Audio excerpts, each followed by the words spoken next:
The club was from another age. So was Mother. The Woman's Association of Northern California, Conquistadores Chapter No. 16, was housed in a sumptuous turn-of-the-century Beaux-Arts touched by Gothic castle topped by crenellations and turrets, and constructed of massive blocks of mauve-gray Deer Isle granite from a long-dead quarry in Maine. The interior was predictable, somber and dark save for stained-glass windows featuring historical gold rush scenes that blew jeweled patches on the walls when the sun shone through. Antique Persian rugs softened well-worn walnut floors. The staircase banister gleamed from decades of polish. 30-foot ceilings were coffered and rimmed with gold. The ground floor of the building held all the public rooms. The 2 floors above contained sleeping chambers for the members. Mother had been a member of the association for over 50 years and sometimes slept over in a room far too modest for her. But the fees were nominal, and nostalgia was worth something. Her dinners at the club were frequent. They made her feel special. They made Davida feel like a freak, but she gritted her teeth and indulged Mother's preferences because the woman was a not-too-healthy 80. Most dinners meant Mother and various selections of dear friends, each one of them more than a step out of time. The entire concept of the association, with its genteel Gatsby pretensions, would have been anachronistic anywhere. Nowhere was it more absurd than here in Berkeley. A stroll from the club was the People's Park, originally conceived as a monument to free speech, but reduced to a square block of homeless encampments and ad hoc soup kitchens. Good intentions in the abstract, but the brown rectangle reeked of unwashed bodies and decaying food, and on hot days anyone not blessed by nasal congestion kept a wide berth.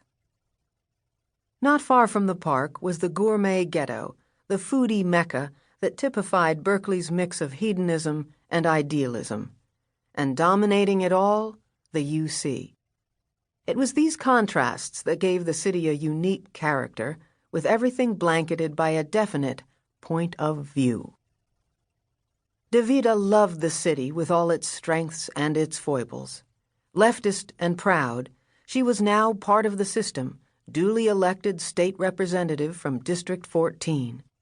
She loved her district, and she loved her constituents. She loved the energy and the electricity of a town stoked by people who cared about issues.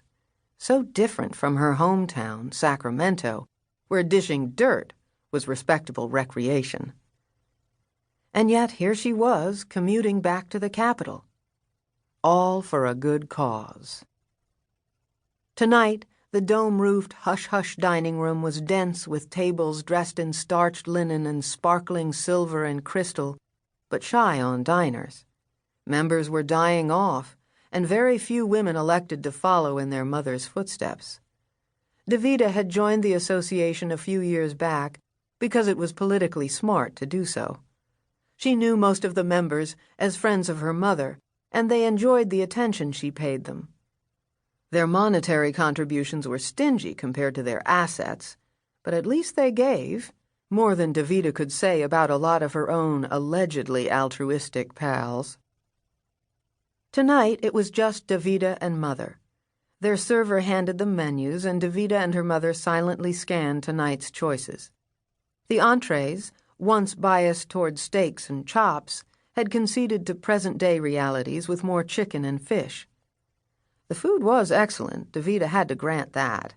In Berkeley, bad food was almost as serious an iniquity as being a Republican. Mother insisted on flirting with the waiter, an elfin-looking man in his 30s named Tony, who was undoubtedly gay.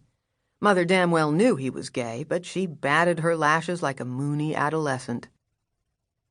Tony played his part by smiling and batting back. His lashes outclassed Mother's, thicker and darker than any man's deserved to be. Davida knew Mother was worried, trying to mask it with a false cheer, still dwelling on the incident. Though it had seemed like a big deal last week, and certainly demeaning, Davida now had the perspective to see it for what it had been, a stupid prank executed by stupid people. Eggs. Sticky, repellent, but not dangerous. Still, Mother brooded as she forked her shrimp cocktail. Davida's minestrone soup remained untouched because dealing with Mother tightened up her esophagus. If the wall of silence didn't come down, both of them would end up with indigestion, and Davida would leave the club in need of something.